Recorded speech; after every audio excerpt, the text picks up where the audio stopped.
Good morning, everyone. Welcome Hi, to the friends. stream. This is so anticipated.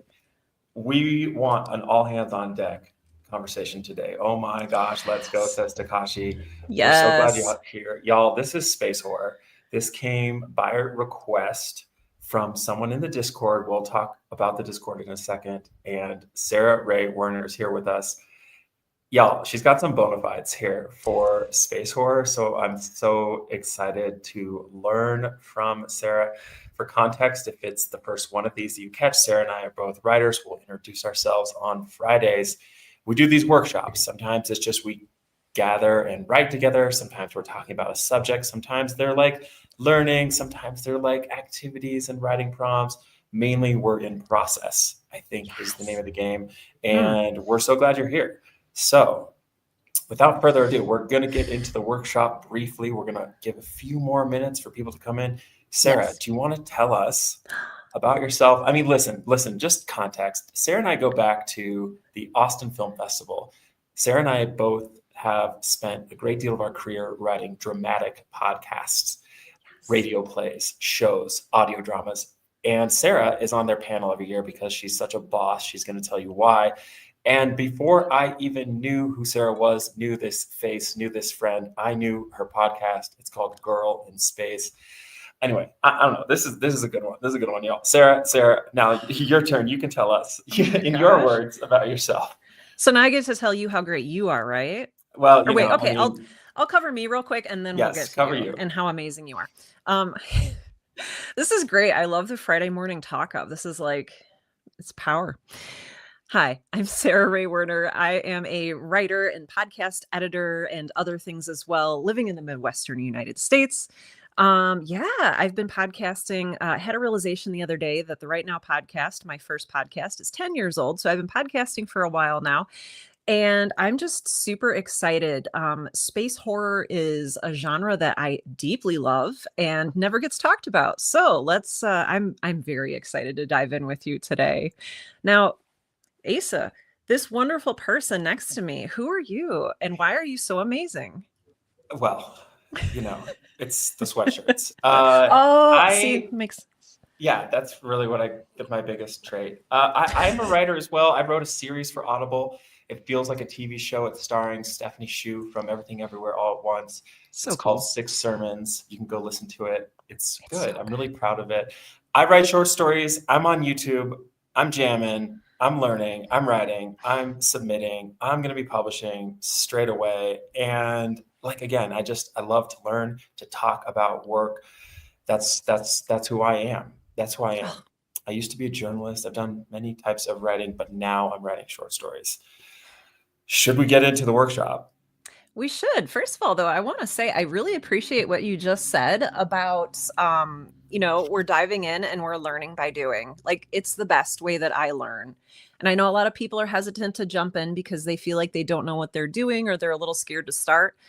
Well, as common sense as this sounds, you can only start when you start. And so I would love for you all to start with us this morning. We're going to have a little overview of what space horror is. And then we're going to do maybe, I would encourage you to join us. We're going to do 2 writing exercises. And so, yeah, I'm Yeah, really excited to share this with you today. yeah. We're also going to talk about the sort of save the cat structure of Mm, horror. Save the cat is take it or leave it. Sometimes it's useful, sometimes it's not. I think in this case it's useful. And me too. so that we're also going to talk about that today. It's one of their archetypes of stories. So we're going to talk about the component parts. Anyway, without further ado, Oh my presenting. gosh. Oh gosh. Oh gosh. It's loading. Stand by. That's fine. Take your Stand time. by. We're here. We're here for it. We're we're loading. We're loading. We're loading. Loading is great. All In the right. meantime, Again, yeah. Asa had a wonderful banner across the bottom about your favorite horror video games. And I know it's not a horror video game, but I have my N7 Mass Effect mug with me today. Hashtag husks. Just when I see one running towards me, gasping and screaming every time, it gets me every time. And then I shoot them all. So I've also been playing Dead Space lately, Dead Space, the remake. So if any of you have played Mass Effect, Dead Space, if you have another favorite, hey, there we go. If you have another favorite horror space video game, I know it's very specific, let us know in the comments. Yeah, yeah. I know video games and horror go hand in hand to coffee. I know you've been just like Asa, get with it. Asa. You're not wrong. You're not wrong at all. You're really not. So there's a lot. Metroid Fusion. Ooh, Metroid Yeah. Fusion, yes. Oh, you sent a video to the Discord about the horror elements of Metroid Fusion, I believe. Yes. I haven't watched it Dread. yet, though. Dread in Metroid. Yes. All right, Sarah, kick us off. This is the Yeah. Space Horror Writing Workshop. Do you have control? You don't have control of the slides, do you? No, but that's okay. Okay. That's fine. Okay. I will do my best to work our way through the slides. Perfect. Perfect. Here we go. Here we go. Okay. Perfect. Go ahead, Sarah. All right. So we have a very fluid agenda. I think like most things that Asa and I do, this is just going to be, really chill, really a really relaxed session. So we do, however, have an agenda, just so you know we're not wasting your time. We're going to do some warm-up yapping. Check. We did that. Very good all. Now we're going to talk about space horror. Then we're going to do a little writing exercise. We're going to, if you're comfortable with it, have space for people to share what they wrote. And then we have a full-on story prompt. We'll do a writing sprint. And then if you want to, again, it's all optional. You are welcome to share a favorite sentence that you wrote from our workshop today in the Discord. So we have a lot going on today. And I'm here for it. I love it. I'm so here for it. Okay. All right. We spoke about this. I think Sarah gave you a rundown. And yeah, the idea is to take everything from this workshop into the future. For future projects also. So if you want to save this video, we're really going deep. Okay, Sarah, talk to us about the difference about space horror. I had to think a lot about what makes space horror different. And it took a long time before it hit me. And that is, in most horror subgenres, so, the slasher, the ghost story, there's generally one main threat, right? It's like the theme of the horror piece. So you have maybe a slasher, a serial killer, maybe there's a ghost or a demon, a monster, some sort of creature. You can have psychological existential horror. You can have eldritch horror or cosmic horror, which often deals with an unknowable, unnameable eldritch god. And then you also have things like Jack Frost that are, the bad Jack Frost that are possessed pumpkin, possessed doll, possessed snowman. You've got Chucky, you've got Annabelle. These are all singular foci, if you will. They're singular focal points for the horror narrative. They drive the conflict, they drive the characters to act and react, and it's generally just that one thing. I realize here, this is important. I left something out. Environment. Yeah. And this is going to be important when we move on in a little bit. So there's people stuck in they're stuck on a ship and they can't get out, etc. So yeah, lots of different kinds. So I think that gets us to here, really. It gets us to here. And this is what made me think of it. And so in space horror, believe it or not, you're going to take one of those elements or more of those elements, and you're going to add in space. All right. Now, Sarah, you may be saying, space is a cheerful place. There's so many happy, hopeful space stories. Like, Sarah, I've seen E.T., I've seen Treasure Planet. Have you not seen Space Jam? WALL-E, who hasn't cried at WALL-E? However, there are also some things really inherent in space itself that are deeply terrifying. And I want to give full credit for this video. I really enjoyed, we have a little alien face. Thank you, Laura. I really enjoyed the video. If you've ever seen Overly Sarcastic Productions, they have a wonderful series called Trope Talks. And I am a big fan of the trope talks that the character Red does. Hello, Mateo. And so the character Red does a very good takedown of what is terrifying about space. And so that is what I'm going to show with you here on the next slide. Okay, here we go. Ooh, so, yes. So in opposition to, say, Space Jam, what's scary about space, and I'm going to just read this quote from the video because I thought it summed up everything so perfectly. So Red says, "Space is existentially disturbing. It hits that perfect balance of agoraphobia and claustrophobia. Space is so deadly that you can only survive in a shielded, pressurized, terrifyingly fragile vessel, usually cramped and disorienting. And outside that vessel is millions of miles of nothing. And the nothing really wants you dead. I love that So so pure. much. So pure. It's like this screenshot just kind of covers it all. This just, yeah, I sort of built the presentation around this. And so there's just a lot to be afraid of in here. Agoraphobia, claustrophobia. Agoraphobia is fear of open spaces. Claustrophobia is fear of extremely small spaces. Often in a space horror, you have both happening simultaneously, and it's just very disturbing, or it can be very disturbing. Right. You know, it makes me think Yes. of The Descent. Have you seen The Descent? I The don't one know. with it's like 8 women. They're on an adventuring trip and they go into caves, and it's not space, but just I watched that movie and I thought to myself, why aren't all horror movies just set in caves? You can take any story and put it in a cave, and it's way scarier. And Right. I think the same is true of space. I you know. Yeah, it's just like cave horror is a little bit more of a niche genre. Yeah, no, I know. Just a little bit. Just the same idea of like where the setting itself just is there's so much threat just in every space of the story. Yes. Well, and you know what too?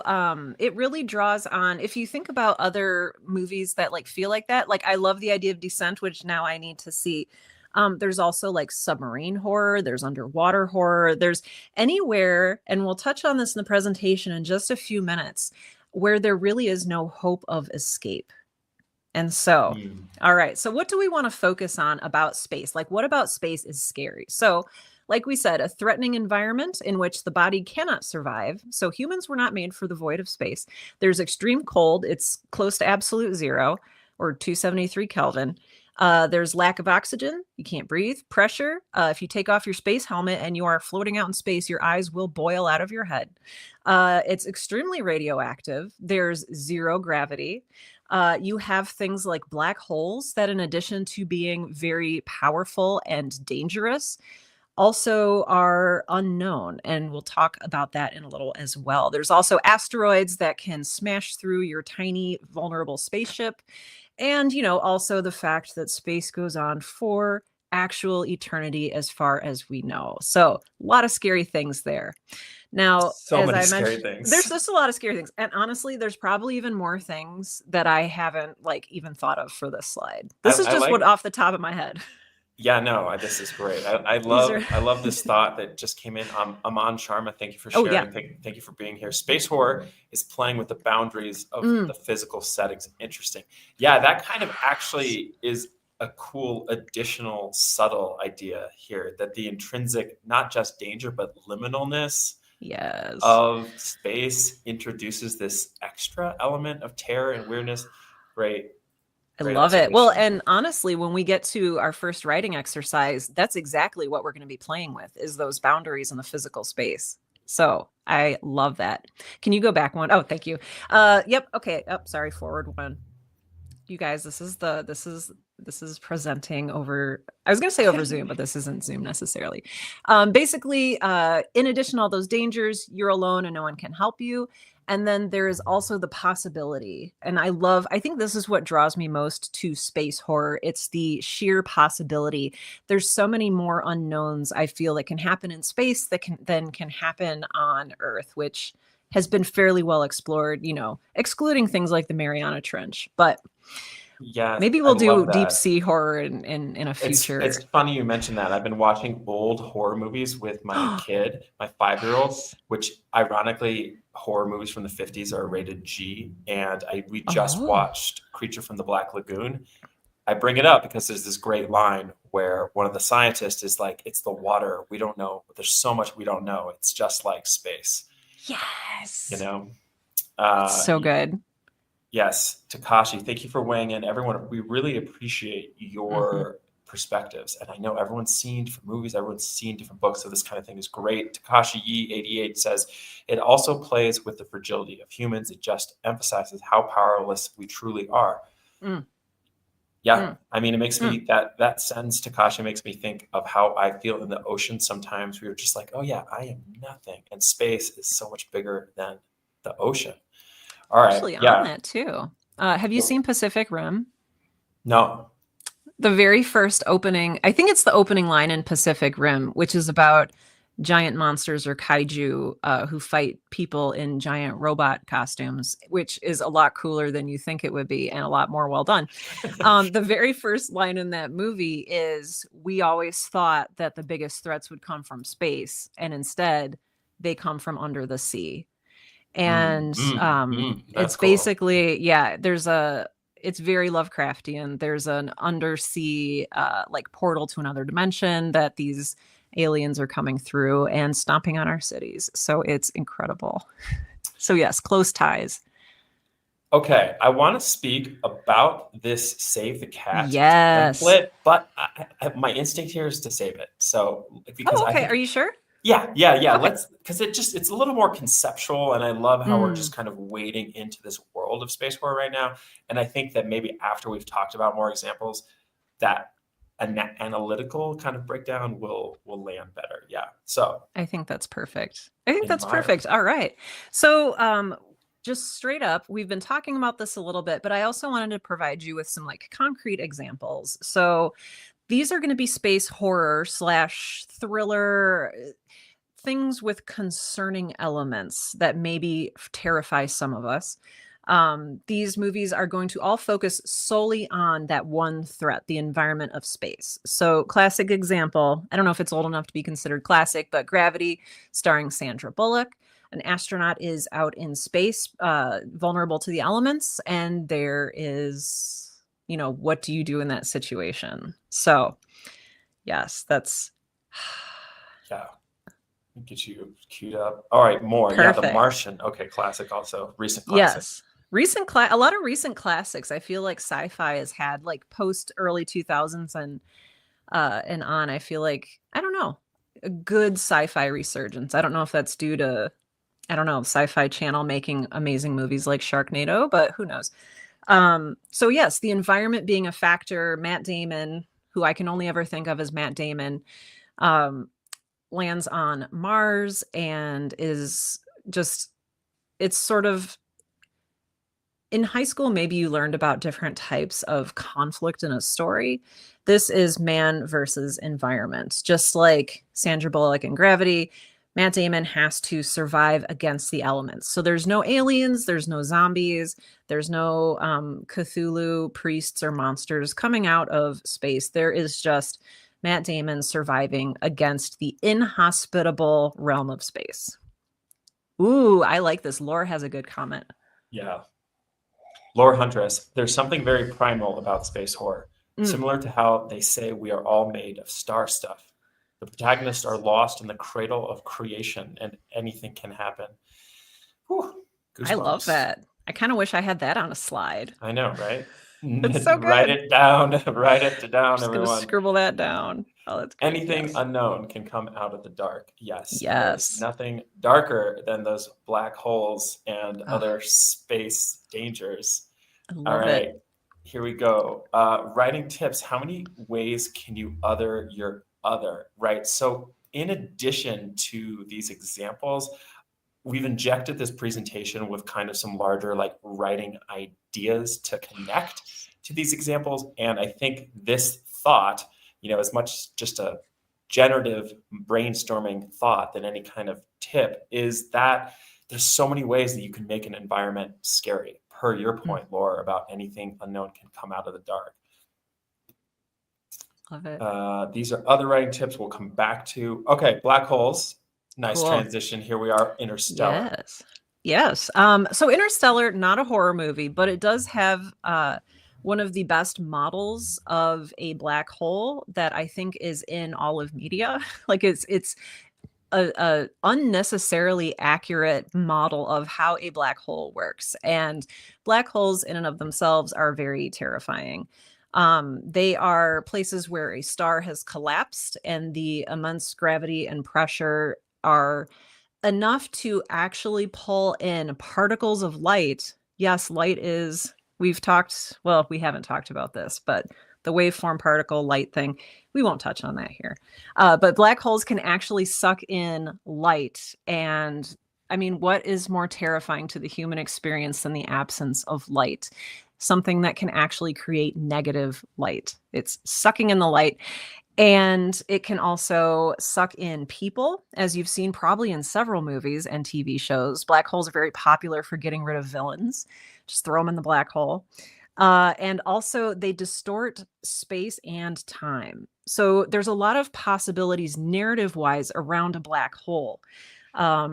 You can, and there's a great example of this in Interstellar. The movie plays with themes of time and dimensions and going back and seeing your past self, future self, etc., using a black hole. So you can use that for a lot. And the potency of something like a black hole, because we don't really understand it yet, is that you can just map more ideas on it. So if you haven't seen Interstellar, there is an alien presence in this movie, just identified as like the they. And it's essentially through the black hole that they communicate, to the protagonist. And I'm blanking. Who plays that? Who's our star in that movie? Matthew McConaughey. Matthew McConaughey, who communicates to Matthew McConaughey. So you have like the black hole kind of serves as this conduit. It's almost anthropomorphized in that film. And, when we don't have any science about something, you can kind of do anything you want and get away with it. And we still don't know anything about space. We can't even decide if light is a particle or a wave. I mean, just the gaps in our knowledge are immense. DL, Dana, welcome. Yes.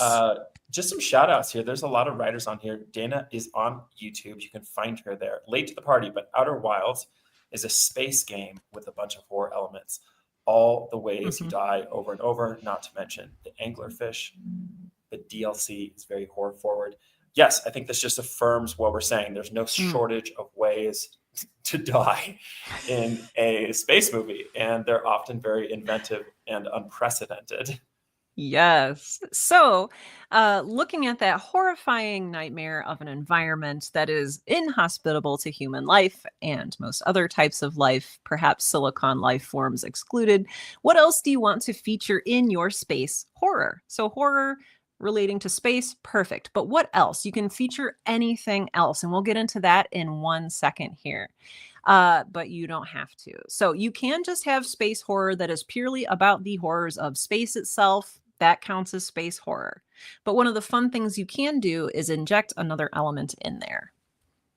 Ooh, yeah. Okay. Different spaces. Yeah, from black holes, I remember. So Arrival, right? Not exactly a space film. Actually, well, okay. I would say it maybe has some space resonance. It's quite a of different spaces. Oh, I like this. I like playing around with the idea of space being both limited and completely boundless at the same time. I think there's something really rich there that we can like play with and mine out of that. Yeah, I love that. And I think later you're going to talk about how so many space movies are actually earthbound. Yes, I am. Although I don't have Arrival, even though it's one of my favorite movies, I don't have Arrival in as a slide. So thank you for bringing up Arrival. It's very good. All right, either space or the other element can be the main threat, but they can and or should complement and complicate each other. And that's where the fun comes in, I think, with a lot of space horror. It's not just the fact that space is fun and zombies are fun. It's the fact that the zombies are chasing you and you can't go anywhere because you're in space and there's nowhere to go and there's no one to help you. It just adds a little bit of extra pressure and conflict and complication onto your existing horror story. So I love this. Yeah, this is hot. This is hot. I love this kind of story theory and structure, right? Compounding conflicts. It doesn't just trouble the protagonist, it troubles the other conflicts. And it's just, yes, I love this conception of space horror. Okay. You want to talk about this one? Should we just take a moment of silence to honor? It's just, this movie is just so foundational. Yes, okay. Here we are with Alien and the Alien franchise. Okay. Thank you, Ridley Scott. All right. If Go you go on, to the Sarah. very end of the presentation, which you don't have to do, there is a appreciation slide at Oh, the very, great. very bottom. But maybe we'll hit that later if you don't want to go through. So yeah, Alien, and then we have Aliens, and then Alien 3, Alien Resurrection, etc. These are all very classic, just like Asa was saying, very fundamental double horror. And so you have Susan Sarandon, who plays Ripley, is in space in a little fragile, vulnerable ship. And there is actually, it's kind of like, well, okay, we won't talk about Ian Holmes' character, but um, Sarah, no, what? There is, oh, Sigourney Weaver. Thank you. Why did I say Susan Sarandon? See, Did, this is see, this why is why you need to you're be here. yes. You need to be Yes. here. Thank you, Sigourney I could just Weaver. imagine someone on the replay getting to the Susan Sarandon, done, Just I'm shut it off, down. no credibility. Moogie, if they stuck around for your comment, then they stuck around. Thank you. Thank you. Sigourney Weaver. Sorry, I've got a lot of space horror movies rolling around in my head right now, but I shouldn't have forgotten that one. So yeah, Sigourney Weaver is out in space with her team. And there is not only the threat of space, there is also, dun dun dun, something on board the ship. It is, you know what? Okay, yes, thank you. Susan Sarandon would be a choice to play Ripley. You know what? Thank you. I appreciate that. Yes, and DL Pitchford brings up something so good here too, the emphasis on motherhood as horror perfection. So there's a lot going on with Alien. So you've got space equals scary. You have big, slimy, toothy, horrifying, inhumane monster equals scary.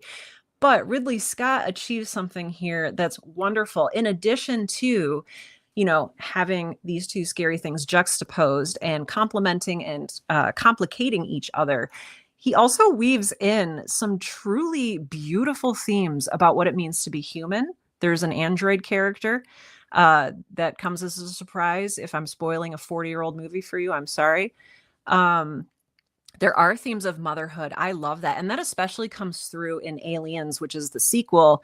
Not so much in Alien 3, but I won't go into that right now. But the aliens are identified as, I don't know about the xenomorph, like the regular one, but there is a queen, and the queen is laying eggs, and the eggs are hatching.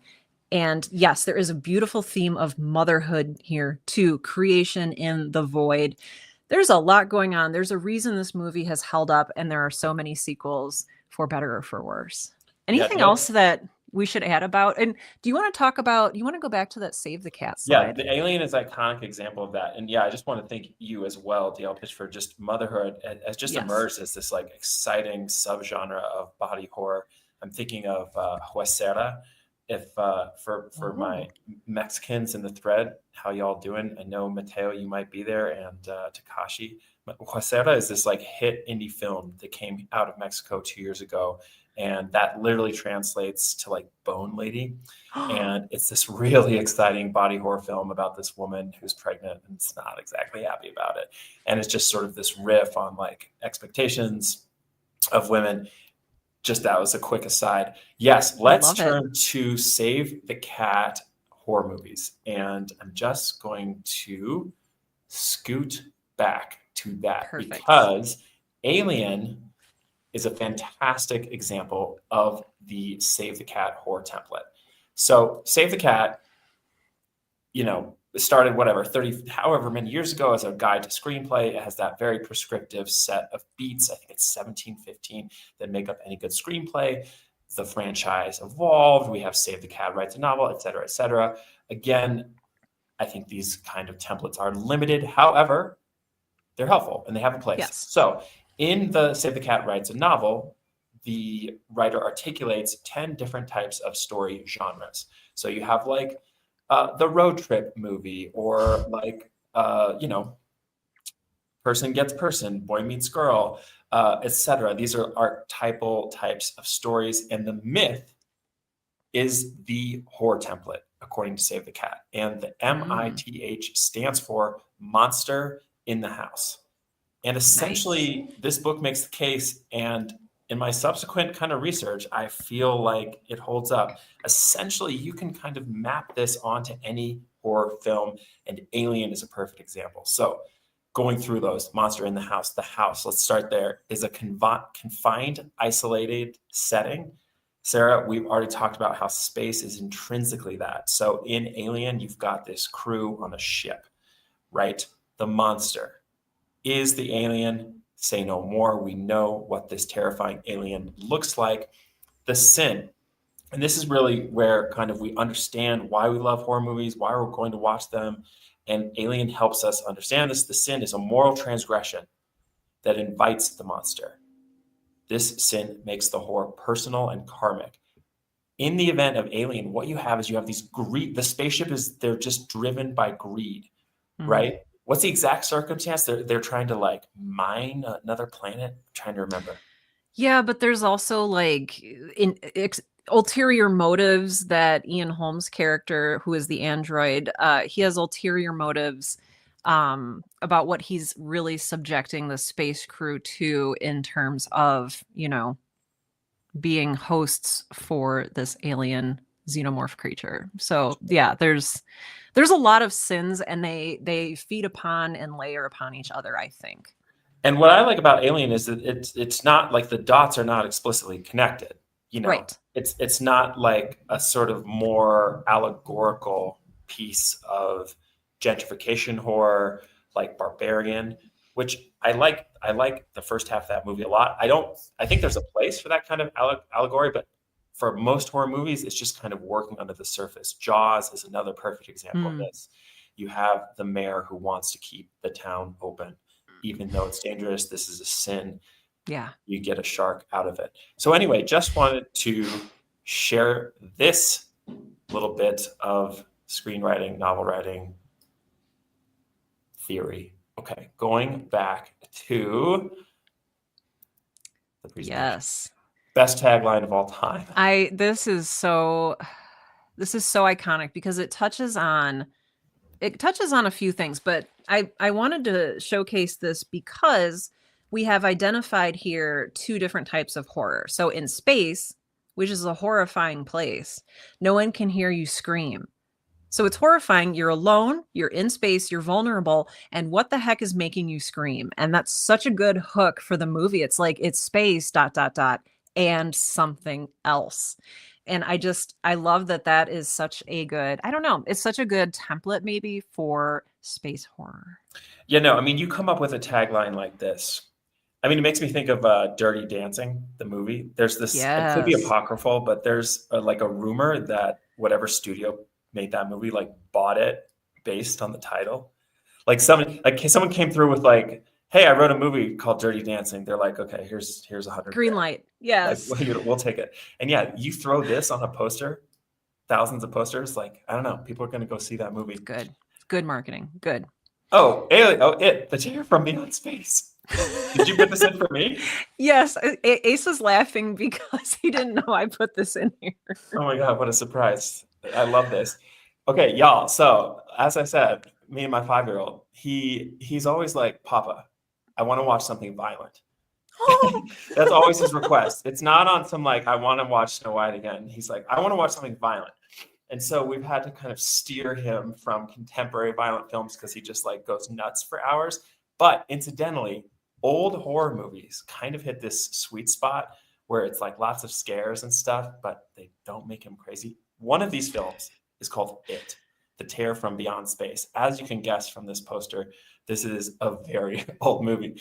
This is 1933. And Wow. I think there's a lot to say here. I think kind of briefly from a writing point of view, which is kind of generally good writing advice around monsters, is restraint in revealing the monster has such a payoff in both this film and Creature from the Black Lagoon. As soon as we start seeing them, they kind of look like a man in a monster suit, and it just kind of, it's tough, but fun old movies. Just generally, old space movies are cool because they tap into the fundamentalness of this genre, which is like 1933. We're almost like 100 years old. it's the same stuff. We don't understand space and we want to understand it. Amon, please drop in your discords. Yes, we'll do that shortly. To get the link to the Discord, there's a 3-question welcome survey. I'm going to put that link in shortly. All right, Perfect. Sarah, I'm going to cue you up with the next slide. Wonderful. Here we go. Well, one thing, actually, could you go back just one second? You Yeah. brought up something that I don't have in this presentation that is absolutely necessary when looking at alien movies, monster movies, anything like that, regardless of whether they're set in space or not. You talked about restraint with your monster. I have seen the way that we are first exposed to the xenomorph and alien is a beautiful reveal. And here I will also share. There we go. Folks can open links, right? That's a thing. Yes, right? in the comments. I believe they can open links in the comments. And there's one out on Twitch for you watching on Twitch as well. But yes, the reveal of the alien, when you reveal it, what kind of props, what kind of suit, what kind of computer generated imagery you have, and what restraint you have in working with that. It's going to be a little bit different in a visual medium than it is in a audio or a written medium. If you're writing in prose, I think you have a little bit more that you can get away with. But I always I reference the X-Files, especially the early seasons of the X-Files, where they are very sparse with alien details because of their budget. They didn't have a huge movie budget. It was a TV show. And they make do with a lot of shadows, mysterious lighting, and really good decisions about when to reveal and what to reveal. So yeah, just a great, I mean, just can't, that piece of horror writing wisdom, you can't even say it enough times. Like what's behind the door is always scary. I think that's a king. That's habit. very good. And there's just so many ways that applies. Right. Yeah. Well, going back to what I think it was it Laura who said this earlier? Part of what's so tantalizing about space horror and about horror in general is the unknown. And once you put that big floppy monster costume, yes, thank you. Laura says anything unknown can come out of the dark. Once you show viewers, if it's a movie, your It costume, and you're like, oh, that's literally a dude in a suit and I can see the zipper in the back.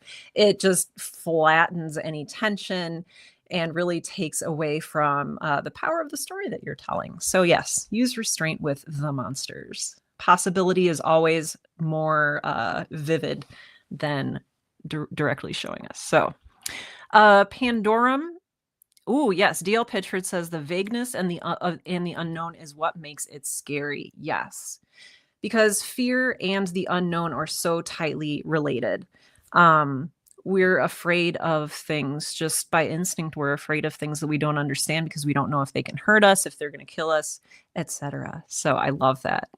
I haven't seen Pandorum in a long time, but from my recollection, it is the threat here is not necessarily aliens. The threat here is a corrupt corporation who is sort of driving this archetype ship to a faraway planet to do some mining. And yes, psychological horror and space horror, they get along really well. We're actually going to talk about that too in just a second. So yeah, there's humans in the story. So you can just have normal humans in your space horror movie. They can be the threat. If it's a serial killer, if it's a slasher, if it's in the case of Pandorum, if it is cannibals, mutants, whatever, very valid.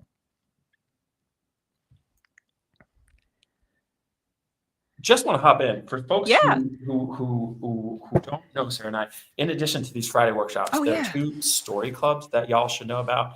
If you're a horror fan, we are reading short stories from this anthology of short stories called The Dark Descent every Thursday at the same time. It's been a lot of fun. And also want to let you know about the science fiction story club that Sarah and I run on Wednesdays. So if you're jamming with this horror workshop, subscribe. Join these story clubs because it's the same kind of analysis and it's great. So yes, let's love. see. Laura Huntress, your quote has been added to my commonplace book. It's so good. Love when the bad guy is a corporate, always. Well, and that's like especially in like 80s family movies and space, science fiction movies. Corporation as bad guy, classic. We love to hate on capitalism. Yes, So yes, we do. I touched on this briefly, but you can have serial killers in space. Do not watch this movie. We could go past that pretty quick. There's also more than anything else, at least out of what I've seen, there's a lot of zombies portrayed in space horror. For whatever reason, we love the idea of mixing dead, undead, and space. So Serenity is the spin-off movie from a popular sci-fi series called Firefly, and it has these things called reavers, which are essentially cannibalistic zombie type things. I know they're technically still alive, but they act like horror movie zombies, which is why I've classified them as such. Again, zombies and video games. If any of you have played Dead Space, this is the poster for the remake, which I am currently playing right now. Has a lot of I guess technically zombies. There's a special sort of zombie that is a body that has been reanimated and you're not sure how. These humans have been turned into zombies that have like giant claw leg things. They're very scary, and the only way to kill them in this game is to shoot their limbs off. So kind of a fun twist on that. So body horror there as well. You also have zombies. I mentioned this a little bit earlier in Mass Effect here. So I've got my Mass Effect mug for the Husk zombies in Mass Effect. All right. The mugs. Your mug game is so strong, Sarah. I have Tim, my husband and partner, Tim. Every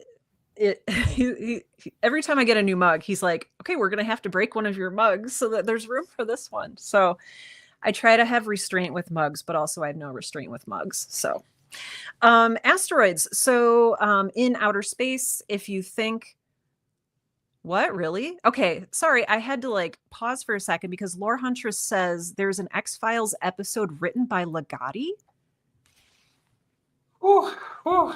Amazing. Okay, wait, this is my ADHD. I just like immediately went to my browser. I'm not going to research this on stream. I will get to enjoy that later. So focus, Sarah.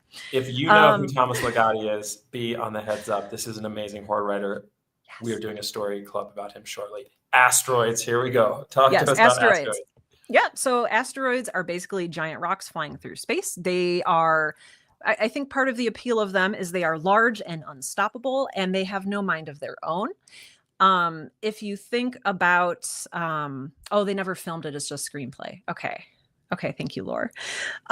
In Armageddon, there is an asteroid headed toward Earth. We also have a history as a species with asteroids. If you will remember the humble dinosaur, which millions and or billions of years ago, entire species, I think it was 75 or 85% of all the species on the planet were wiped out by an asteroid crashing into Earth. And so this has happened in our past, and the possibility that could happen again is terrifying.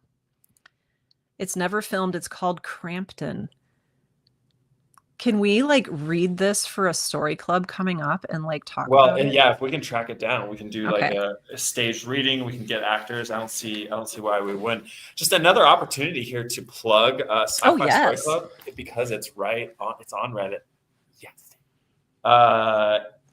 Because it's all coming together. One thing the very first story from this fiction anthology, the short story anthology, is called The Star by H.G. Wells. And let me just read you a quick sentence from this intro. The Star, as with much of Wells' science fiction, is credited with creating a subgenre, in this case, the impact subgenre, as of some object falling from the sky onto Earth.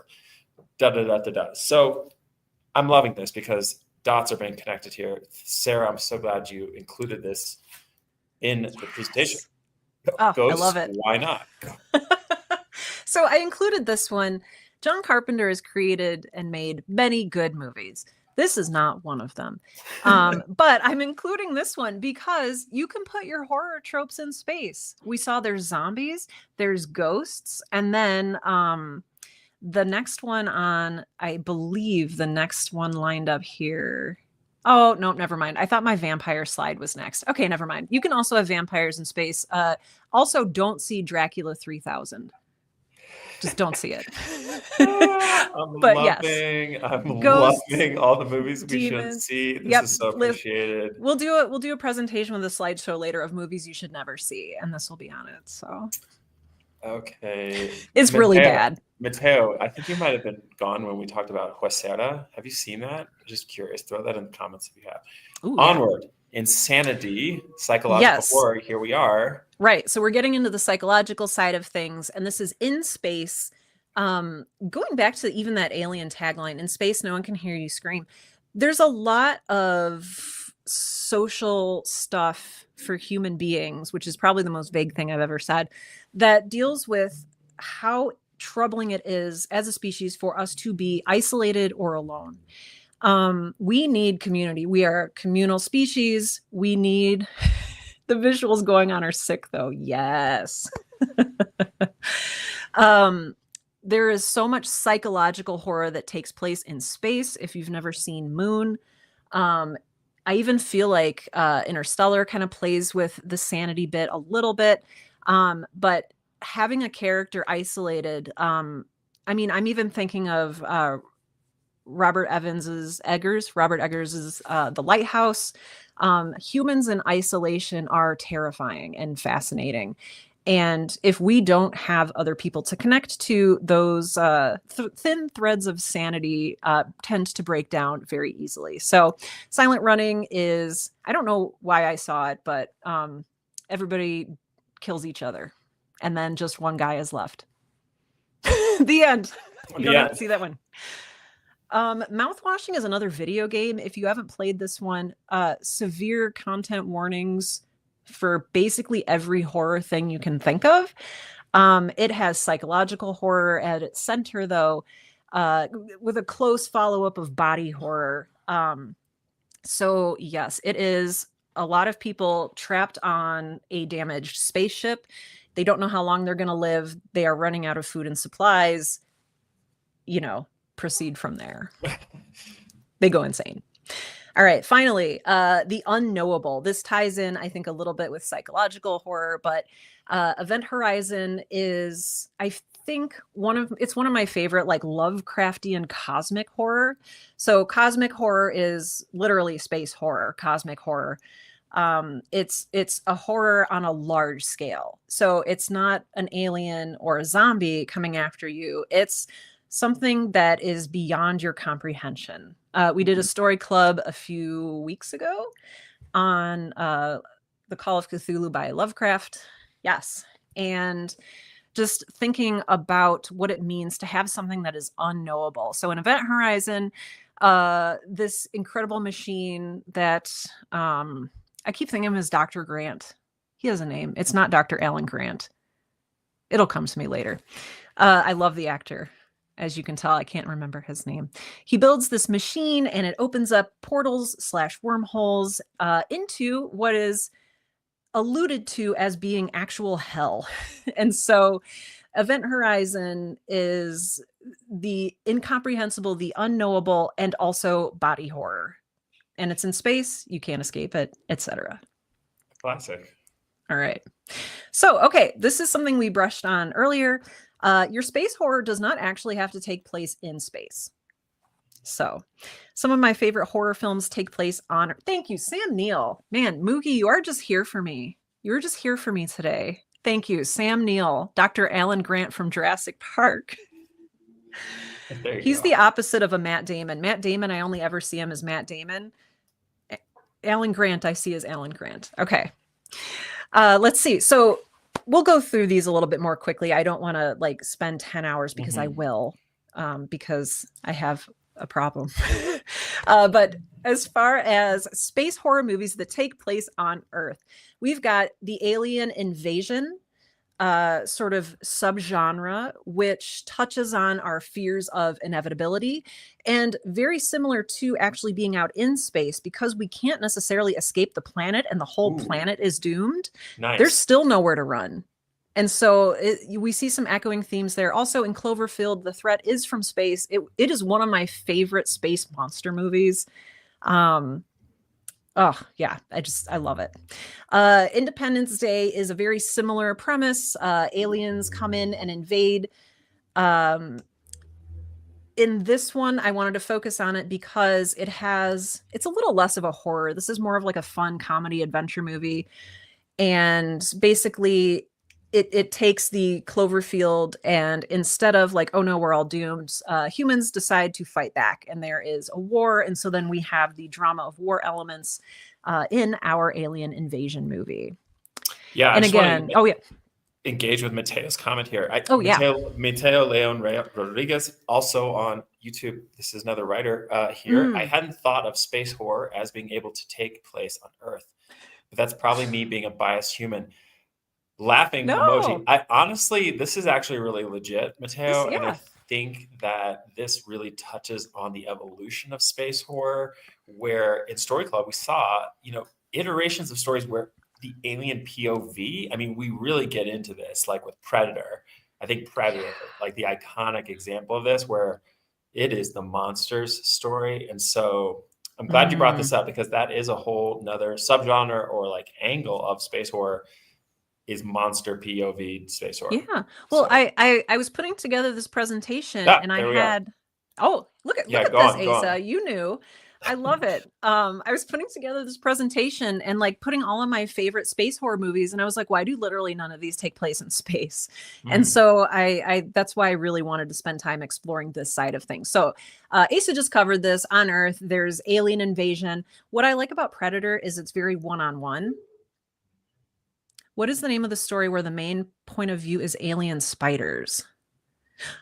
You're not talking about the conquest of Gola, are you? Moogie knows. Don't worry, it'll be in shortly. Okay, help us out here. Um, so yeah, we talk about scale. So we've talked a little bit about, the bounds of space. We've talked a little about being on a little tin can floating in space. That's your ship. I like Predator because not only is it just groundbreaking in a lot of ways, Predator is also a very small scale story. It is, well, it doesn't start off this way, but it ends up being one person, one monster. It is deeply intimate and personal. The relationship between these two, the hunted and the hunter, our focus is very zoomed in. And I think that's such a smart way to do a space horror movie. Again, Yeah, and same with Alien. It ends up being Ripley and the xenomorph. that's a really cool insight. And yeah, I Yeah. mean, the Predator. I haven't seen all those movies, but the franchise at some level seems to have stuck with that. In that penultimate one, there's the new one, Prey. Oh, it's so Super good. that. Yeah, It's that's a so good. really. Amon says the new Predator is doing that with Anna Taylor. I'm I not didn't sure if even know that's they were exactly what you're making. referring to, Amon, but Yeah. yes. Yeah. I didn't actually know they were making a new Predator until this morning when I went on to Letterboxd and I got advertised. I was like, I didn't even know they were making this. So yeah, there's a new Predator coming. Watch out. Yeah. Oh, Children of Uh, Time. okay. Spider POV is Children of Time. DL Tchaikovsky. Pitchford, The Thing is another space horror on Earth, and there's even an Oh, X-Files episode based on the same novella. why, yes, there is. All right. I'm hoping the next slide is Oh my God. yes. These transitions. Okay. Oh, DL Pitchford, you knew. We're here on the same wavelength. So we have alien invasion. So we had a one-on-one story, we had war. Now we have alien invasion. I've classified this one under body horror because that's really what stands out to me. We've got some Cronenberg-like effects. We have Wilford Brimley. We have people exploding. We have things crawling out of places. It's beautiful. It's terrible. It's wonderful. The Thing is, I think, absolutely must see horror. Be sure also that you see the version of with Kurt Russell and maybe not the newer remake. This is a movie that did not need to be remade. This is the John Carpenter movie you should see instead of Ghosts of Mars. The Thing also taps into an earlier when a lot of these early stories were being written, there was during the Cuban Missile Crisis and even before that, a fear of people being invaded, a fear of not trusting and understanding your neighbor, especially with things like the Red Scare and McCarthyism.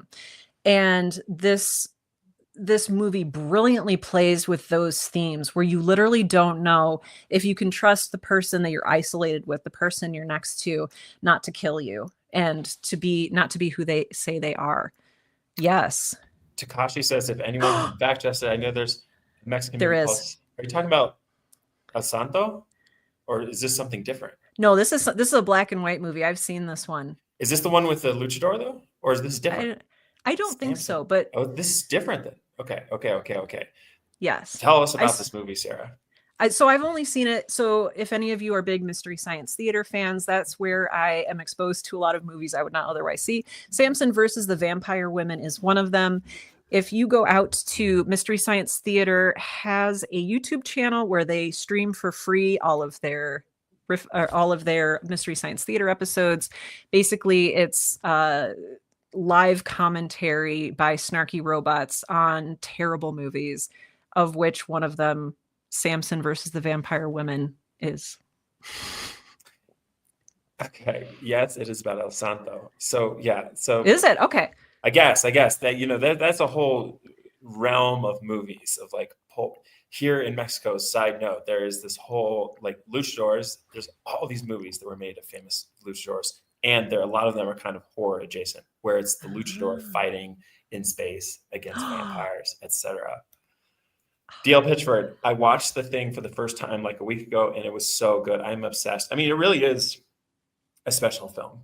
Yes. Because the horror is working at so many different levels.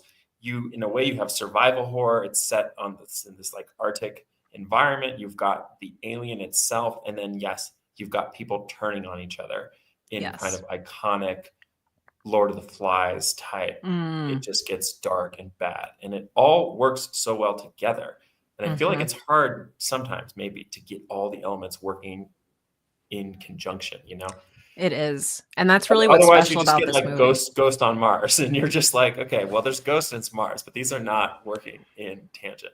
Mateo Leon Rodriguez, the thing kind of taps into something I'm seeing a lot on the internet: doppelgangers, skinwalkers, even though skinwalkers aren't even the right word. And it's due to a lot of social factors, people suddenly feeling like they can't trust each other.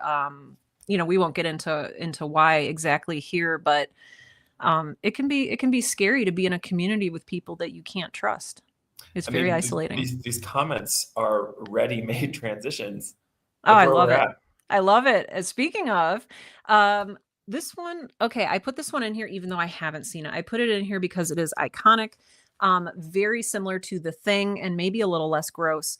Invasion of the Body Snatchers is an alien invasion where people don't know if their neighbor is really their neighbor or if it is something else just acting like them.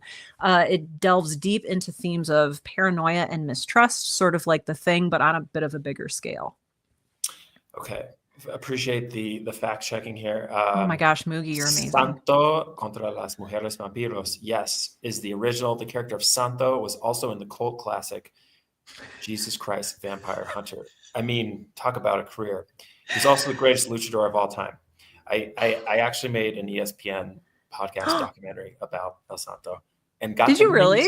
Yeah, I got to meet the daughter of the director who did all these movies.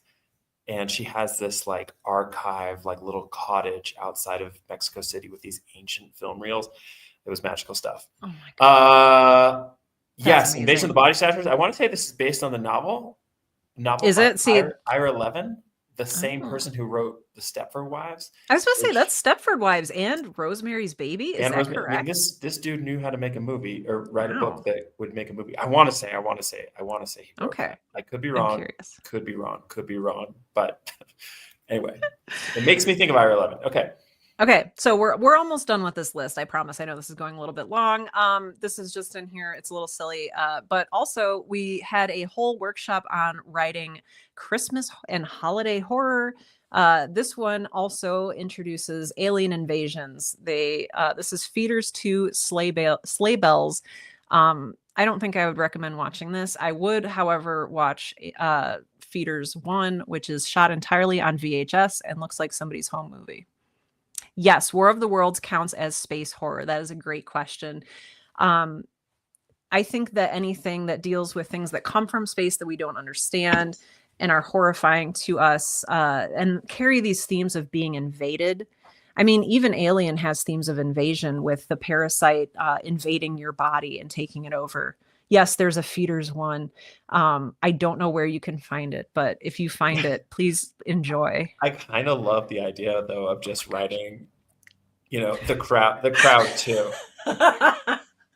Like Just the then, second one. yeah, then your movie's like already giving franchise. You're like, whoa, yeah, Well, and then you can have like the ARG element of like, oh, the first film was lost, and like that adds yeah, like extra mystery to it. yes, I like that.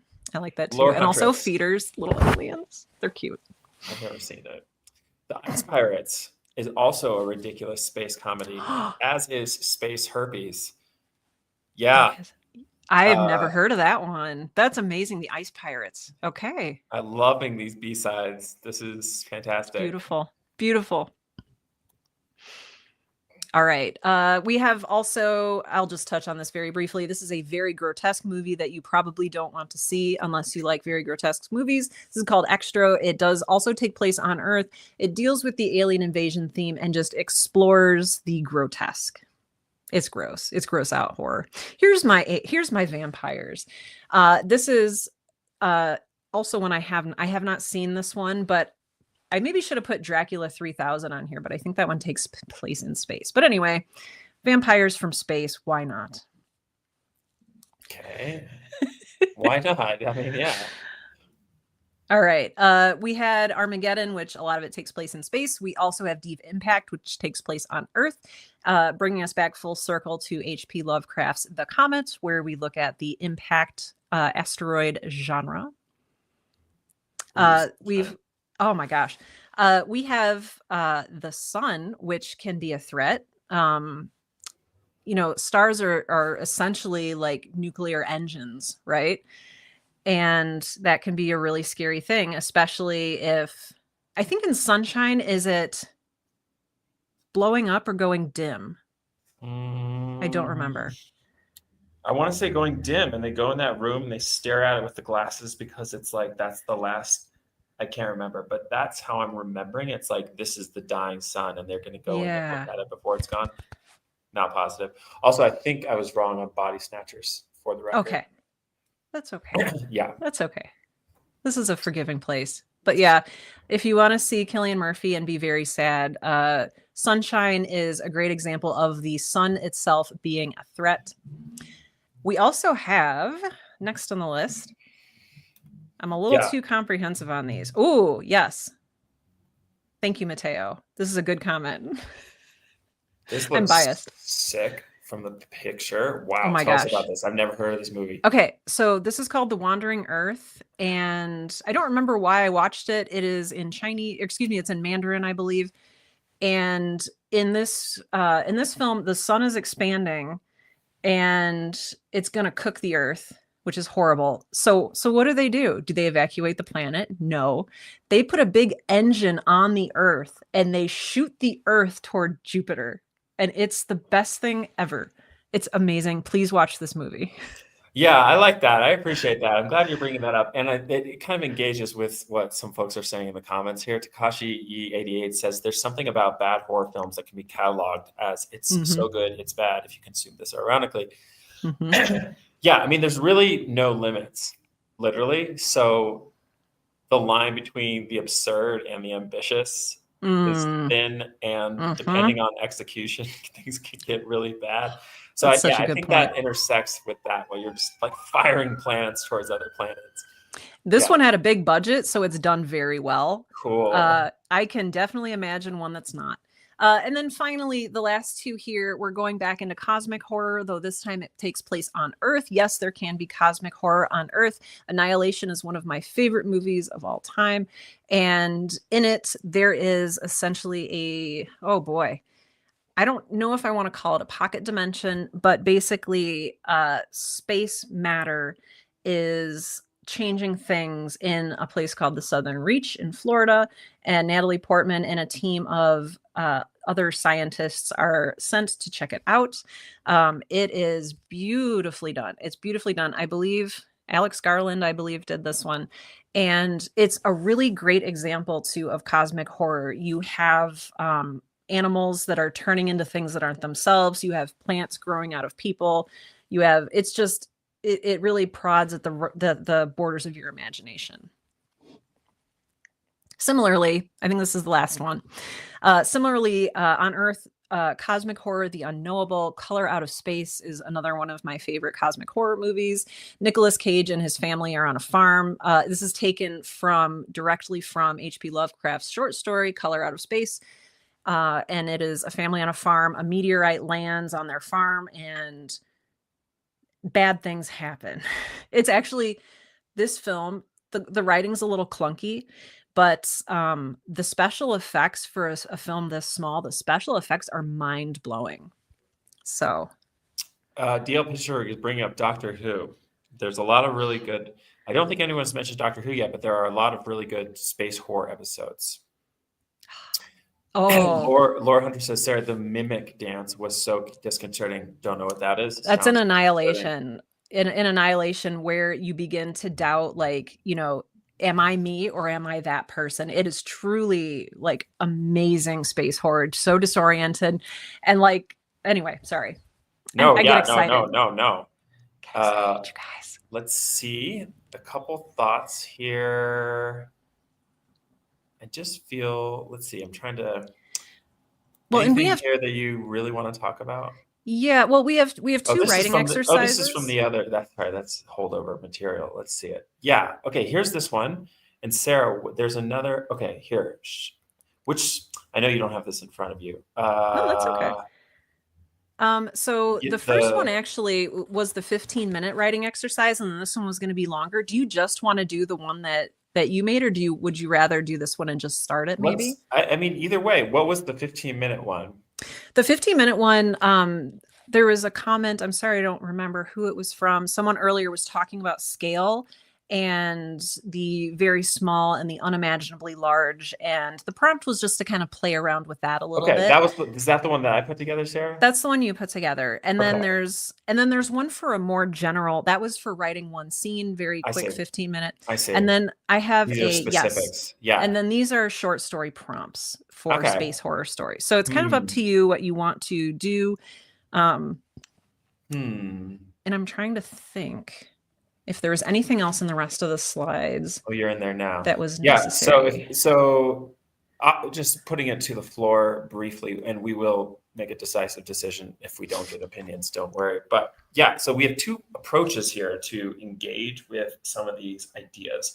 And the one is kind of a more general, like exercise of sorts, where it is like write something in the super small but trapped, i.e. spaceship, or engage somehow with the cosmic endless nature of space. We also have specific prompts. Maybe we just go to the specific prompts. We've been pretty theoretical. Okay. So here are two prompts, and per usual, we're hanging out, we're writing, we're generating. So as we say, if the muse strikes and tells you to write a rom-com in space, then you should follow your writing heart. But here are some ideas to get the juices flowing, as it were. 2 space horror short story prompts. Feel free to expand on the scene you just wrote or explore one of these prompts. Here we go. 1. A weary space miner is finally on their way home from a 3-year job in an asteroid field when suddenly they intercept a strange distress call. Love. An astronaut on a long-abandoned orbital station wakes up from stasis to find the Earth below. Wrong.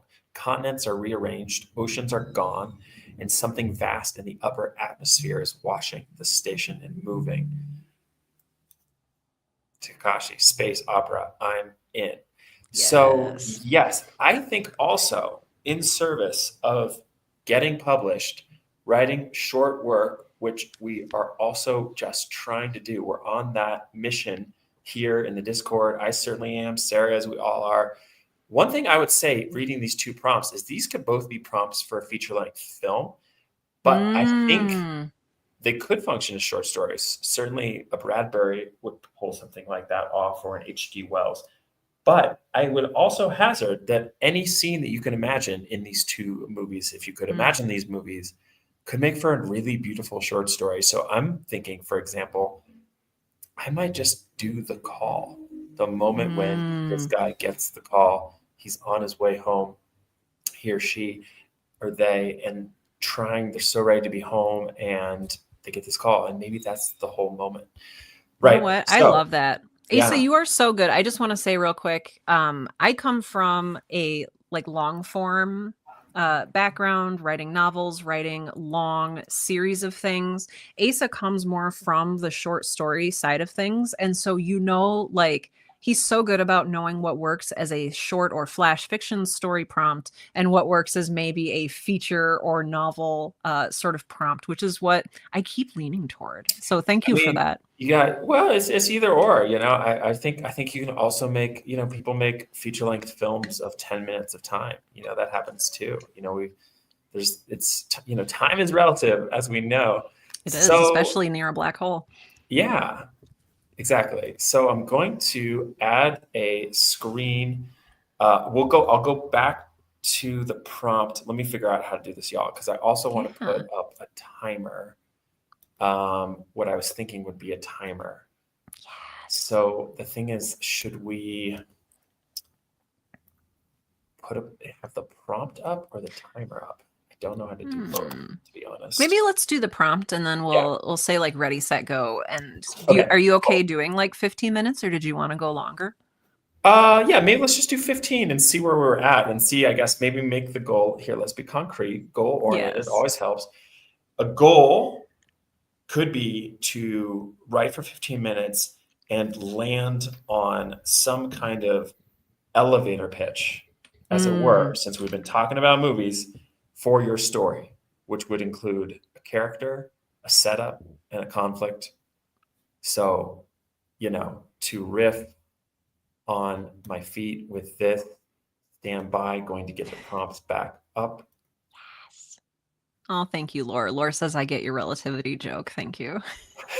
You're seen and heard, Sarah. You're seen and heard. I feel So, so for validated. example, like there's a zillion, and y'all are super smart and don't you got this. But just a quick little interjection here. A version of this could be the one I just described to be like an exhausted miner coming home from space receives a call that his daughter just died and he won't be able to see her. Right. That could be my pitch to this exec in the studio for the movie, you know. So maybe that's the goal. Riff, brainstorm. You know, Sarah and I, for example, are big on paper fans, and let's make Hmm. that the goal. That come 15 minutes, you've got an elevator pitch, you've got a concept. So your who, what, where, why, what, how, character, conflict, setup. Bada boom, bada bing. Wonderful. And I'm going Wonderful. to set the clock for 15 minutes, All and right. we will reconvene. All right. I've got my timer here too, set for 15 minutes. All Okay. right. Good luck, everyone. And have a stretch. I'm gonna have a stretch. If you need a stretch, Okay. let's have a stretch. Yes.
Okay. I think we're about good. Oh my gosh. Mateo, I think I might have a different character limit than yours. Are you comfortable if I share your pitch, logline, summary in the comments? Sarah, how'd it go for you? Oh, oh, let's see. My timer just went off. It went fast. 15 minutes, time being relative, even outside of black holes. Just 15 minutes went really fast, but that's a good thing because it meant I was like really into it and having fun. There are some really interesting questions here. Yes, whether does anyone know about space jurisdictions? I'm not sure if there's a legal loophole of what you can or cannot do outside of Earth. I suggested maybe it was like international waters, or I know there's also the International Space Station. You might want to look into, depending on how seriously you want to go about it, you might want to look into how that works and functions and etc. But yeah, I'm not sure what applies in space. And Mateo says explicitly, I'm not a space lawyer, which is now a new life goal. So not sure if that applies in space or just international waters. Yeah. Right. Not sure. I mean, because Well, that could be a really fun like premise is like space is like international waters. So like it's just drug trade and like that's like what space is used for. I don't know. yeah, I mean, why not put a legal, a few good men in space or, Yeah. Okay, so let's go through some stories. I'd love to hear. I'd love to hear. Sarah, did you come up with like a little summary logline you want to share? Well, I have